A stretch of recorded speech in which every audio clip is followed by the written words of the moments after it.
CTS 시청자 여러분, 한 주간 예수님 때문에 행복하게 지내셨습니까? 네. 오늘은 성경적 행복한 가정, 성실이라는 주제로 함께 말씀 나누기를 원합니다. 우리가 인생을 살면서 오늘 하루를 어떻게 살았느냐가 미래의 축복을 결정하는 것입니다. 벤자민 플랭클이라는 사람은 오늘 하루는 미래의 이틀을 합친 것보다 더 가치가 있다. 지금의 내가 미래의 나를 만든다라고 했습니다. 이민규라는 교수는 1%만 바꿔도 인생이 달라진다라는 책을 썼습니다. 우리는 인생의 여정 속에서 오늘이라는 시간이 1%도 안 되지만 그 삶을 성실하게 산다면 그것이 나의 미래를 결정하게 되는 것입니다. 성실이라는 뜻은 히브리어로 그 아만이라는 말인데 꾸준해야 된다, 그런 의미가 있습니다. 또 헬라에서는 분열이나 이기주의가 없는 것을 말합니다. 한국말 사전은 정성스럽고 참되다는 말로 성실을 정의했습니다. 성실한 삶은 그래서 이기적이거나 분열을 조장하는 삶이 아니라 정직하고 진실하게 사는 것을 말합니다. 시편 78편 72절을 보니까 이에 제가 그 마음에 성실함으로 기르고 그 손에 공교함으로 지도하였도다. 할렐루야. 이 말씀을 세번역이라는 성경에서 보면 그 마음에 성실함으로라는 뜻을 한결같은 마음으로라는 뜻으로 번역했습니다. 다시 말하면 성실한 사람은 상황이나 자신의 유익에 따라 변하는 것이 아니라 어떤 상황에서도 한결같은 모습을 보여주는 사람입니다. 성실한 자는 바로 일정한 마음을 가지고 사는 사람입니다. 어떤 회사에 기계 수리공이 있었습니다. 트럭을 운행하는 곳인데 이분은 오랫동안 그 회사에서 근무를 했는데 부당한 대우를 받았습니다. 7년 이상 열심히 최선을 다해서 했는데 사람들로부터 왕따를 당했습니다. 그 이유가 뭐냐면은 같이 어울리지 않고 또 술을 마시지 않고 아마 주일날 놀러 가지 않았기 때문에 그를 왕따시켰던 것 같습니다. 그럼에도 불구하고 이 사람은 신앙인이기 때문에 그것을 두려워하지 않고 하나님께서 자기의 억울함을 풀어주실 줄을 믿고 누가 보든지 안 보든지 그 회사에서 열심히 일했다고 합니다. 세월이 흘러서 이렇게 지나가면서도 그의 마음 변치 않고 최선을 다했습니다. 이제 그 회사 사장이 은퇴할 때가 되었을 때에 회사를 대신 맡아서 운영할 사람을 찾고 있었습니다. 어느 날 이 왕따당한 이 사람을 찾아왔습니다. 당신이 우리 회사를 좀 맡아달라는 부탁을 했습니다. 이 사람은 이렇게 말했어요. 나도 그렇게 하고 싶다. 하지만 돈이 없다 그랬습니다. 돈은 내게 있으니까 당신은 회사만 맡아서 운영해달라. 내가 필요한 것은 믿을 만한 사람이라고 말했습니다. 이 사람이 7년 동안 진급도 못하고 또 부당한 대우를 받고 자기 위 상사들로부터 억울한 일을 많이 당했지만 최고의 기술자로서 최고의 그 과업을 쌓습니다. 누군가가 보고 있었다라는 것입니다. 사람들은 인정하지 않았고 그를 무시했지만 최고의 지도자 사장은 그를 눈여겨보고 있었던 것입니다. 만난 적이 없기 때문에 어쩌면 그날이 처음 만났는지도 모릅니다. 그럼에도 불구하고 믿을 사람이 바로 이 사람밖에 없었다는 것을 알았습니다. 바로 성실한 사람을 찾아서 그에게 그 회사를 맡겼던 것입니다. 하루를 성실하면 이렇게 미래가 보장되는 것입니다. 오늘 우리는 본문 말씀 통해서 여호수아라는 사람을 통해서 성실한 삶이 어떤 축복을 받았는가를 보려고 합니다. 여호수아는 하나님 앞에 귀한 인물로 쓰임받았습니다. 그는 첫째로 보니까 그 하나님과의 관계에서 성실한 삶을 살았습니다. 하나님을 사랑하고 그 말씀이 순종하는 성실한 신앙생활을 평생에 변치 않고 하였다라는 것입니다. 민수기 32장 11절에 보니까 애굽에서 나온 자들의 24 이상으로는 한 사람도 내가 아브라함과 이삭과 야곱에게 맹세한 땅을 정령이 보지 못하리니 이는 그들이 나를 온전히 순종치 아니하였음이니라. 민수기 32장 12절에 보니까 다만 그나스 사람 여분네 아들 갈렙과 눈의 아들 여호수아는 볼 것은 여호와를 온전히 순종하였음이니라고 말했습니다. 자, 오늘 이 말씀을 보면 이스라엘 백성들이 애굽에서 하나님께서 축복해 주셔서 이제 탈출해서 광야로 거쳐서 가나안 땅에 들어가게 되어 있었습니다. 20세 이상 된 사람들이 이제 거기서 나와서 광야에서 생활을 했습니다. 그런데 40년을 생활하면서 어쩐 일인지 20세 이상 된 1세대 그 성인들은 아무도 가나안 땅에 들어갈 수 없었다고 말했습니다. 그 이유를 성경에서 말하기를 그 백성들이 하나님을 온전히 순종하지 않았기 때문이라는 것입니다. 다시 말씀드리면 하나님과의 관계에서 불순종했기 때문에 하나님께서 그들을 가나안의 약속의 땅에 들이지 않겠다라는 것입니다. 그들의 삶의 하루하루가 불성실한 것입니다. 그런데 여호수아는 하나님께서 가나안 땅에 인도해 주겠다고 말했습니다. 왜냐하면 하나님을 온전히 순종했기 때문이라고 했습니다. 매일매일 성실하게 불평하지 않고 감사하면서 하나님 말씀 따라 성실하게 살았기 때문에 40년이 지난 후에 20세 이상 성인들이 다 탈락되었을 때 여호수아와 갈렙만이 선택되어서 약속의 땅, 하나님이 준비한 축복의 땅에 들어가게 되어 있습니다. 하나님과의 관계에 성실했기 때문입니다. 하나님과의 관계에서 어떤 부분에 성실했는가 보니까 여호수아는 기도하는 일에 성실하였습니다. 할렐루야.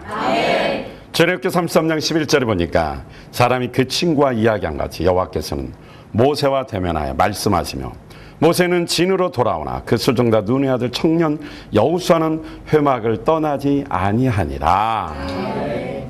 여호수아는 모세의 수행 비서였습니다.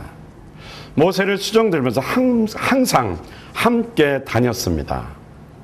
모세가 회막에 하나님을 만나러 갔어요. 하나님을 만날 때 어떻게 만났냐고 그랬냐면 친구가 만나서 이야기하는 것처럼 하나님과 대면하면서 교제했다고 그랬습니다. 모세가 하나님과 대화했다는 것은 기도했다라는 말입니다. 회막에는 하나님의 영광의 구름이 가득 차 있습니다. 회막이라는 것은 구약시대에서 보면 하나님이 거기 임재했다라는 말입니다. 구약시대의 성전은 하나님이 계시는 곳을 말합니다. 하나님이 머물러 계시는 영광이 가득한 곳에 모세는 항상 하나님을 친구처럼 만나서 말을 했던 것입니다. 모세가 하나님을 만나고 이제 자기 집인 진으로 돌아갔어요. 그런데 여호수아는 모세가 돌아간 후에도 회막을 떠나지 아니하고 거기 있었다고 그랬습니다. 하나님이 계시는 곳. 모세가 친구처럼 대화하며 기도한 것을 목격한 그곳에서 자기도 하나님과 함께 계속 교제하고 있었던 것입니다. 하나님의 영광의 구름이 가득한 그곳에 여호수아는 떠나지 않고 거기에 계속 머물러 있었습니다. 기도하는 생활에 누가 보든지 안 보든지 성실하게 하고 있었다라는 것입니다. 하나님과의 관계에 이렇게 기도로서 성실하니 그의 삶이 성령 충만할 수밖에 없는 것입니다. 하나님과의 관계에서 여호수아는 이렇게 성령 충만하게 매일매일 기도 생활에 불성실하지 않고 성실했습니다. 그러니 당연히 뭐요? 가나안 땅에 들어가는 것은 당연하지요. 우리가 잘 아는 요한 웨슬레라는 그 사람이 있는데 그분은 말 타고 지구를 7바퀴 반을 돌았다고 합니다. 전도하기 위해서 그렇게 돌았다고 합니다.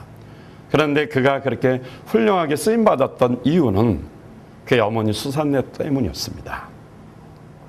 그 어머니는 자녀를 낳았는데 17명을 낳았어요. 몇 명을 낳았다고요? 17명. 네, 17명. 17명을 집안에서 키우려고 하면 이게 보통 복잡한 게 아닙니다. 보통 셋 정도 키워도 정신이 하나도 없잖아요. 뭐 어느 집에 보면 딸 둘에 아들 하나죠. 또 뭐 아들 둘에 딸 하나. 정신 없습니다. 근데 17명 대식구를 키웁니다. 그렇게 그가 키울 수 있었던 그 하나의 노하우라면 그것은 바로 기도 생활이었습니다. 아이들에게 말했습니다. 너희들이 엄마가 필요했을 때 달려올 것이다. 그러나 엄마가 수건을 둘러쓰고 기도하고 있거든. 그 기도 시간은 방해하지 말라고 부탁을 했습니다. 그래서 훗날에 그 수산나라는 요한예술의 어머니가 이런 고백을 했어요.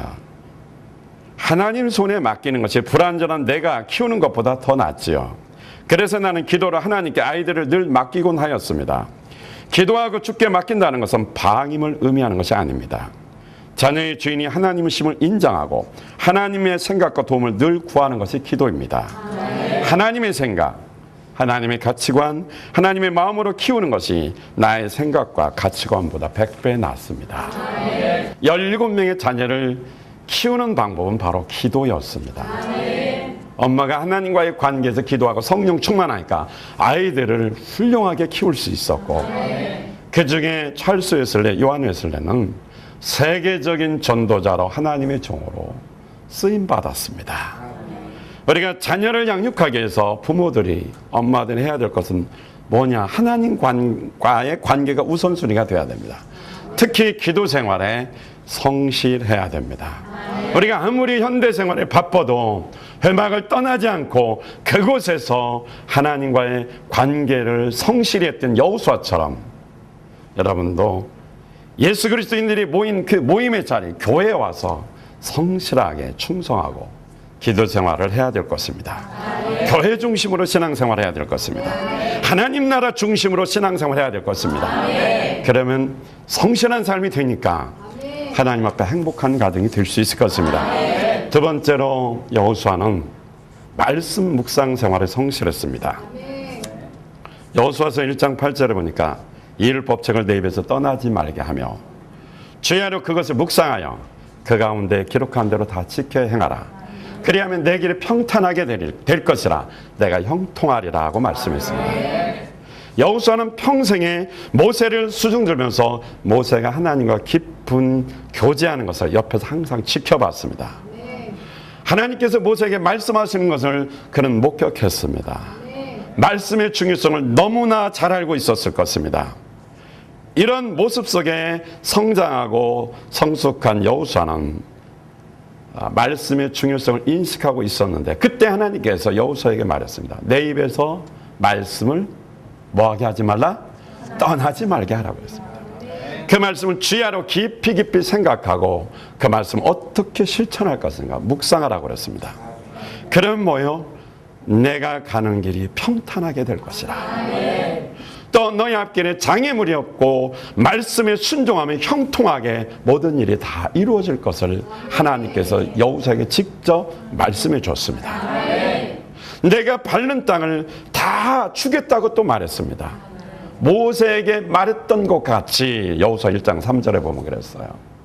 모세에게 약속했던 그 말씀 너에게도 그대로 이루어주겠다라고 하나님께서 다시 한번 여호수아에게 확인시켜 줬습니다. 모세에게 줬던 말씀 다시 여호수아에게 하나님 말씀하시니 그 말씀의 중요성을 얼마나 깊이 인식했겠습니까? 그래서 말씀이 중요한 것을 알고 여호수아는 매일매일 그 말씀에 대한 것을 다시 한번 확인하고 묵상하면서 그 말씀을 어떻게 실천할 것인가를 깊이 매일매일 그는 생각했을 것입니다. 하나님의 명령인 말씀을 듣고 묵상하고 그 말씀인 그 음성을 듣고 그는 순종했던 것입니다. 그래서 하나님의 이런 지시의 말씀을 듣고 요단강을 건너고 여리고성을 무너뜨리고 가나안을 정복한 일에 순종할 수 있었던 것입니다. 매일 하나님의 말씀을 이렇게 묵상하고 순종하니까 불가능한 그 일에 평탄하게 길이 열렸던 것입니다. 할렐루야. 세 번째는 하나님과의 관계에서 그가 어떤 일에 어떤 부분에 성실했는가 보니까 그 말씀이 주어졌을 때 믿었습니다. 이게 믿음 충만한 그 생활에 성실했던 것입니다. 민수기 14장을 보면은 이스라엘 백성들에게 불평하는 일이 일어났고요. 10명의 정탐꾼과 온 백성이 밤새도록 통곡하면서 불평하고 모세를 원망하고 심지어 하나님까지 원망하는 그런 엄청난 일들이 벌어져 있었습니다. 그때 여호수아가 민수기 14장 8절에 이런 말씀을 합니다. 여호와께서 우리를 기뻐하시면 우리를 그 땅으로 인도하여 들이시고 그 땅을 우리에게 주시리라. 이는 과연 젖과 꿀이 흐르는 땅이니라. 할렐루야. 아멘. 우리가 보기에는 불가능해도 하나님께서 기뻐하시면 그 땅으로 하나님께서 우리를 인도해 주실 것이다. 그 땅을 우리에게 주실 것이다. 젖과 꿀이 흐르는 약속의 땅 분명히 우리에게 주실 것이다. 그는 믿었습니다. 아무도 믿지 않을 때 기도하고 말씀에 묵상하는 자니까 믿어진 거예요. 그러면서 그 백성을 설득시킵니다. 하나님이 기뻐하시면 그 땅을 주시니까 우리 가자. 그걸 설득시켰어요. 믿음 생활에 성실했어요. 또 말합니다. 그들은 이미 하나님께서 떠났다. 그들의 보호자는 떠났다. 하나님께서 우리가 함께 하신다. 그러니까 그들은 우리의 밥이다. 그 백성을 두려워하지 말고 그 땅으로 건너가자고 설득시킵니다. 사람들이 다 안 된다고 할 때 여호수아는 믿었어요. 하나님 말씀이 믿어져야 돼요. 그 말씀을 불가능한 상황 속에서도 믿어지는 이런 성실함이 있기를 바랍니다. 성실함은 한결같은 마음입니다. 환경이 좋아도 말씀이 믿어지는 것입니다. 환경이 나쁘고 불가능해도 하나님 말씀이 믿어지는 것이 바로 성실한 자입니다. 할렐루야. 그리고 네 번째는 하나님과의 관계에서 어떤 면에서 그가 성실했는가 보니까 여호수아는 일평생, 그가 젊은 청년이라고 했지만 사실은 나이가 한 53살 정도 됐습니다. 그렇게 청년은 아닙니다. 자기 삶이 이미 고정됐고 가치관이 형성된 나이입니다. 그때 하나님께서 모세의 비서로 수종으로 불렀죠. 근데 여호수아는 이미 그 전일 수도 있지만 이미 그때부터 어떻게 해요? 하나님만 사랑하기로, 일평생 하나님만 사랑하기로 원칙을 정합니다. 그가 나이가 110세가 되어서 이제 임종을 앞두고 이런 고백을 합니다. 여호수아 24장 14절에 보니까 그러므로 이제는 여호와를 경외하며 성실과 진정으로 그를 섬길 것이라. 너희 열조가 강 저편과 애굽에서 섬기던 신들을 제하여버리고 여호와만 섬기라. 할렐루야. 이제 가나안 땅을 거의 다 정복했습니다.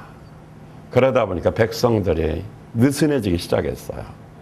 또 가나안의 원주민들과 타협하기 시작하면서 그들의 자녀들과 결혼하지 말라고 그랬는데 결혼도 슬쩍슬쩍 했던 것 같고, 또 그들이 우상 숭배하는데 그것을 끌어들여서 하나님을 잊어버리고 그들을 그 고통 속에서 건져주시고 구원하신 그 하나님을 잊어버리고 하나님이 기적을 보여주시는데 그 기적들을 새까맣게 까먹어버리고 우상을 섬기기 시작했던 것 같아요.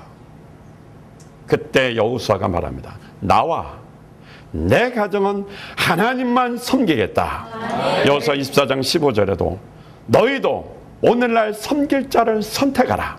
이미 나와 내 집은 여호와 하나님만 섬기기로 이미 결정했다.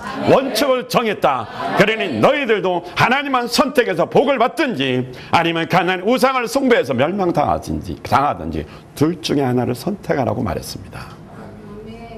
여호수아는 젊어서부터 하나님을 사랑하고 섬기고 예배하는 일에 원칙을 정하고 한 번도 뭐예요?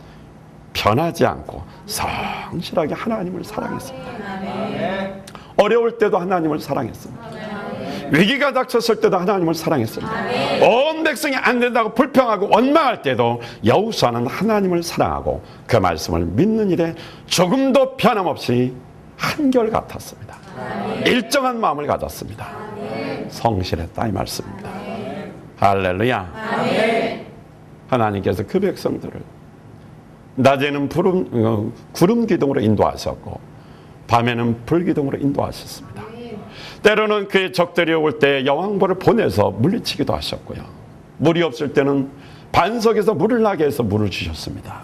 먹을 것이 없을 때는 하늘에서 만나를 주셨고, 또 고기가 먹고 싶다고 할 때 그들에게 메추라기를 몰아서 고기를 마음껏 실컷 배부르도록 먹을 수 있도록 고기를 몰아다 주셨습니다. 이런 하나님을 성실하게 믿고 사랑하고 섬겼습니다. 그러나 그 백성들은 까맣게 잊어버리고 하나님을 잊어가고 있었습니다. 이때에 여호수아는 다시 한번 하나님이 역사했던 그것을 상기시키면서 하나님만 섬기기로 그 백성들을 선택하라고 설득시키고 있었습니다. 그가 그렇게 할 수 있었던, 그 백성들을 설득시킬 수 있었던 그 힘은 자기가 일평생 나이가 110살이 돼서 이제 임종을 앞두고 이 땅을 떠나가면서 하나님 나라, 하나님의 품으로 가면서 그들에게 유언적으로 아주 강력하고 단호하게 그 백성들을 사랑하는 마음으로 하나님을 선택하라고 설득시키고 유언하고 있는 것입니다. 할렐루야. 제가 잘 아는 어느 성도님이 계셨어요. 이분은 한 10년 정도 교회를 다녔습니다. 근데 그분은 가정에 핍박이 있었을 때에 주일에 교회를 나오지 못했습니다. 핍박이 없을 때는 교회 열심히 잘 나왔어요. 근데 조금만 핍박했고 교회 가지 말라 그러니까 그걸 이길 수가 없어서 교회를 올 수가 없었습니다.